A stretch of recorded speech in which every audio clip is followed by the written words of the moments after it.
Women, what's the biggest dating ICK you've ever experienced? After 6 months of being single, I finally caved and downloaded a dating app. 3 days in, I matched with Kieran. His photos weren't model material, but he had a nice smile and kind eyes that seemed genuine. We texted for a week before agreeing to meet up, and honestly, I was surprised by how easy our conversations felt. The first tiny red flag appeared when our server, this college-aged girl, accidentally spilled a little water while refilling our glasses. It wasn't a big deal at all, just a few drops on the table. But I noticed how Kieran's expression changed for a split second. He didn't say anything rude, but there was this flash of annoyance that seemed disproportionate. I brushed it off because everyone has pet peeves, right? And he recovered quickly, smiling at the server and saying it was no problem. As dinner progressed, I noticed he kept very meticulously arranging things on the table, like he'd adjust his silverware so it was perfectly parallel, and he'd wipe up any tiny crumbs immediately. Again, not necessarily a bad thing. Some people are just neat. But there was something about the intensity with which he did it that made me slightly uncomfortable. Still, the conversation was good, and I was having fun. After dinner, we decided to walk around downtown for a bit since it was a nice evening. As we were walking and talking, I mentioned my friend Chris, who had recently gone through a tough breakup. Kieran immediately asked if Chris was a man or woman. When I said she was a woman, he visibly relaxed. It struck me as odd, but I continued with my story. A few minutes later, I mentioned my friend Archer. And again, Kieran immediately interrupted to ask if Archer was male or female.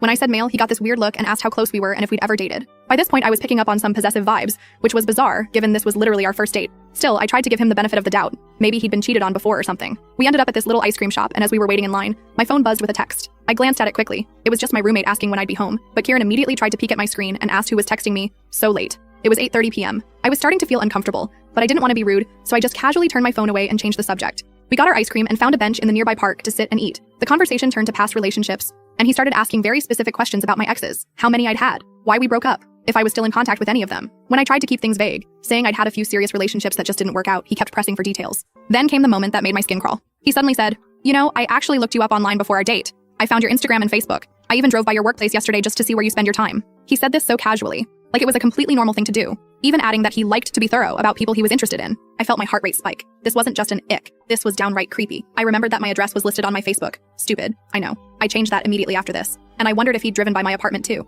I tried to keep my expression neutral while my brain scrambled for an exit strategy. I mentioned that I had an early meeting the next day and should probably head home soon. As we walked back toward the restaurant where we'd left our cars, he kept talking about future dates. Not in a "I'd like to see you again" way, but in a "next Saturday we'll go to this place, and then the weekend after that we can do this" way, as if it was already decided that we were now dating exclusively. When we reached my car, he moved in for a kiss, and I awkwardly turned it into a side hug. His face darkened for a moment before he forced a smile and said, "Playing hard to get, huh? That's okay, I like a challenge." The way he said challenge made my stomach turn. I got into my car quickly, locked the doors, and watched in my rearview mirror as he stood there watching me leave. The really unsettling part? When I got to the first stoplight, I noticed headlights behind me that looked like his car. I made 4 random turns, and the car followed me through all of them. I ended up driving to the police station parking lot and sitting there for 20 minutes until the car finally drove past and disappeared. Kieran texted me the next morning saying he'd had a great time and asking why I went to the police station, confirming he had indeed followed me. When I didn't respond, he sent 12 more messages over the next 2 days, gradually escalating from, "Are you okay?" to, "You're being really rude ignoring me," to, "I deserve better than this treatment after I made so much effort." I blocked his number, locked down all my social media, and took a different route to work for the next